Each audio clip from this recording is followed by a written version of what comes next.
જોલાપુર શાળામાં વૃક્ષોના વેચાણનો આક્ષેપ. સાણંદ તાલુકાના જોલાપુર ગામેથી પ્રાથમિક શાળામાં વૃક્ષોના વેચાણને લઈ ગંભીર આક્ષેપો સામે આવ્યા છે. જોલાપુરની આદર્શ પ્રાથમિક શાળામાં વૃક્ષો કાપી તેનું લાકડું વેચી દેવામાં આવ્યું હોવાનું ગ્રામજનોએ આક્ષેપ કર્યો. ગ્રામજનોના દાવા પ્રમાણે આશરે 700 થી 800 મણ જેટલું લાકડું કડી ગામે વેચવામાં આવ્યું, પરંતુ તેના બદલામાં શાળા કે બાળકોના વિકાસ માટે રકમ વપરાઈ ન હોવાનો આરોપ છે. સમગ્ર મામલે ગ્રામજનોમાં ભારે રોષ જોવા મળી રહ્યો છે.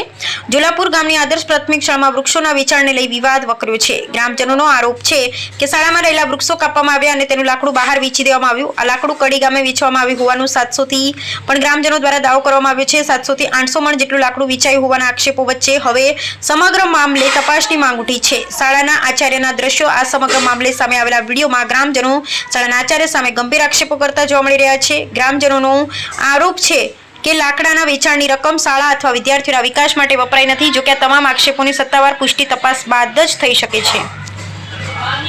પ્રિન્સિપલ સાહેબ આપણને કોઈ રજૂઆત કરેલી નથી, આપણે કોઈ પરમિશન લીધી નથી, પંચાયતમાં જાણ નથી કરી, એસએફજી કમિટીને પણ જાણ નથી કરી, અને એમની રીતે એમને વૃક્ષો કાપવાનું ડાયરેક્ટ મજૂરને આપી અને લાકડા વેચાણ કરાવાય અને 2 ગાડી અને 2 ટ્રેક્ટર આ 4 એમને ભરાઈ અને ડાયરેક્ટ કડી ગામમાં વેચી માર્યા. કાલે હું આવ્યો સ્કૂલમાં, મને ફોન આવ્યો એટલે મને કીધું કે સરપંચ તમને કોઈને જાણ કરી હતી, તો મેં કીધું ભાઈ ના, મને કોઈને જાણ કરેલી નથી. પછી આવી અને મજૂરને પકડ્યા. અગોલ ગામના 4 મુસલમાન અને એક અમારા ગામના ભાઈ, એ 5 વ્યક્તિ હતા. એ ચાલી અને પછી એને ગાડી જમા લેવડાવી દીધી, એના ફોટા પાડ્યા, વિડીયો ઉતારી દીધા અને આખાનો સ્કૂલનો વિડીયો. સ્કૂલના પ્રિન્સિપાલ શું નામ છે અને એમના થકી આ જે કપરો કરવામાં આવ્યું છે કે શું કહે? પ્રિન્સિપલ વિજય સાહેબ છે એમના. તો એમણે કરેલું છે કે કોણ? બસ એ મજૂર એવું કહેતા એમને વિજયભાઈ સાહેબે કીધું. જે મજૂર કાઢતા કાલ મને કહ્યું તમે મને જબાની આવજો, હું મારે એફઆર કરાવવાની છે, એટલે મેં એફઆર કરાવી દીધી છે. સંજીભાઈ કાશીરામભાઈ, આજરોજ આદર્શ પ્રાથમિક શાળા જોલાપુરની અંદર વૃક્ષો ગવર્મેન્ટ દર વર્ષે કહેતી હોય કે વૃક્ષો વાવો, હરિયાળી લાવો, બાળકોની અંદર નિરોગી રહેવા માટે પણ વૃક્ષો હોવા જોઈએ. પરંતુ અમારી પ્રાથમિક શાળામાં 2 દિવસ પહેલાં અગાઉ અમને જાણવા મળ્યું કે અહીંના પ્રિન્સિપાલ થ્રુ વૃક્ષો જળમૂળથી કાઢી અને એનું લાકડું વેચાણ માટે આપવામાં આવેલું. અમે કાલે અહીંયા આવીને જાણ કરી, ત્યારે પ્રિન્સિપાલને ફોન કર્યો વિજયભાઈને, તો વિજયભાઈ કે હું મિટિંગમાં હું.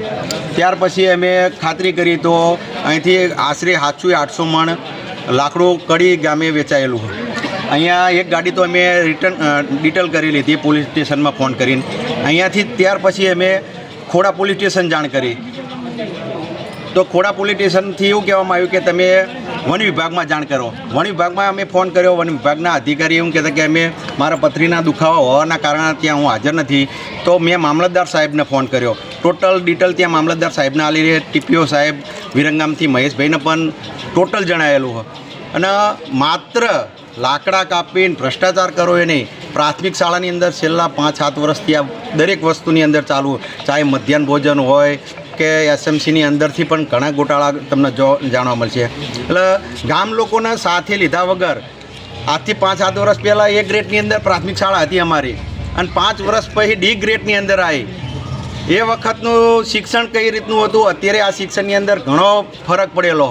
તો માત્ર શિક્ષણને રાજકારણ રમી અને અહીંના સ્ટાફ આ બધું વસ્તુ ચલવા, આ ખરેખર અમારા 800 બાળકો ઉપર અત્યાચાર. અમારા જોલાપુર ગામનું ભાવિ આ રીતે ચાલશે ને તો 5 વર્ષ પછી અહીંયા એક પણ બાળક ભણવા માટે સરકારી સ્કૂલની અંદર હાજર નહીં રહે. આજનો શું આક્ષેપ છે અને તમે શું માંગ કરી રહ્યા છો? આજનો આક્ષેપ અમારો એ જ છે કે આ ભ્રષ્ટાચાર નાબૂદ થવો જોઈએ, બરાબર. અને જે આજે શું ઘટના બની હતી એના માટે શું માંગ કરો છો તમે? આજે જે ઘટના એના માટે અમારી એ જ માગ છે કે ખરેખર દૂધનું દૂધ, પાણીનું પાણી, જે સજા થવી જોઈએ પ્રિન્સિપાલને એ થવી જોઈએ, બરાબર. અને માત્ર આ વિષયમાં નહીં, ટોટલ નાણાકીય બાબતથી લઈને વહીવટ બાબતમાં તમામમાં તપાસ થવી જોઈએ. હું ડીપીઓ સાહેબને પણ એ કહું, જગદીશભાઈને, મહેશભાઈ ટીપીઓ સાહેબને પણ એ કહું અને મામલતદાર સાહેબને પણ આ જણાવું. એટલે દરેક વસ્તુમાં મધ્યાહન ભોજન અને વહીવટી વિભાગ આજે બંને વિભાગમાં તપાસ થવી જોઈએ. લાકડા જે કાપવામાં આવે છે એના માટે તમે કોને જવાબદાર ગણો છો? પ્રિન્સિપાલ સાહેબ, પ્રિન્સિપાલના કહેવાથી જ લાકડા કપાયા, પ્રિન્સિપાલ કહેવાથી જ કડી સુધી વેચાણા. બરાબર, એ પોતે કબૂલ કે આ અહીંથી વેચાણ જે લોકો લઈ ગયા હતા એ લોકો પણ કબૂલ કરવા તૈયાર કે અમે અહીંથી લાકડું વેચાણ માટે લઈ ગયેલા. લાકડાનું જે વળતર આવ્યું છે કોના પાસે? એક પણ રૂપિયો નહીં વળતર આપ્યું, કોને આપ્યું નહીં એમની રીતે.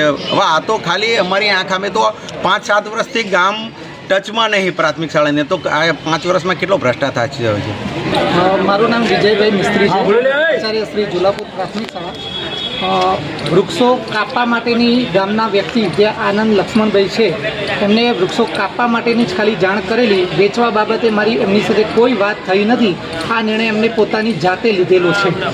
જે બાબતે હું પોતે બિલકુલ અજાણ છું. એને ક્યાં વેચ્યા, કોને વેચ્યા એ બાબતથી હું બિલકુલ અવગત છું. ગ્રામજનો આક્ષેપ કરી રહ્યા છે કે સાહેબે જ વેચી માર્યા છે. એ ગામજનો આક્ષેપ કરતા હશે, બરાબર છે. બાકી આ બાબતમાં, વેચાણ બાબતમાં હું બિલકુલ નિર્દોષ છું. મેં આની અંદર એક રૂપિયો પણ લીધો નથી અને એ વ્યક્તિએ કોને વેચ્યા છે, ક્યાં આપ્યા છે એ બાબતે હું બિલકુલ અજાણ છું. તો આપને જાણ કરેલી સરપંચ સાહેબને કે કોઈ કમિટી સભ્યોને કે આ વૃક્ષો કાપી થડમાંથી કાપી છે? થડમાંથી 2 વૃક્ષો એવા હતા કે જે એક આપણું રાષ્ટ્રીય વૃક્ષ જે વડ છે એના થડની અંદર જ બીજું વૃક્ષ ઉગ્યું હતું. એક કપાવેલું છે ને એક દરવાજાની અંદર એન્ટર થતાં એક વૃક્ષ હતું એ જે અવારનવાર ગાડી મોટી આવે કે કોઈ સાધનોને આવતું ત્યારે એ નડતરરૂપ હતું. એ વૃક્ષો થડમાંથી કપાવેલા, બાકીના વૃક્ષો થડમાંથી કપાવેલા નથી. બાકીના વૃક્ષો જે છે એને હોરવાની જગ્યાએ જે કાપવાવાળા જે ભાઈ છે એને ફૂટ થાય એ રીતે કાપેલા છે મશીનથી. કાપવા માટેની સૂચના આપણે આપેલી છે એમને. કાપવા માટેની સૂચના આનંદને આપેલી છે કે ભાઈ લાકડા ઝાડ કાપવાના છે. વેચવા માટેની મારે એમની સાથે કોઈ વાત થઈ નથી.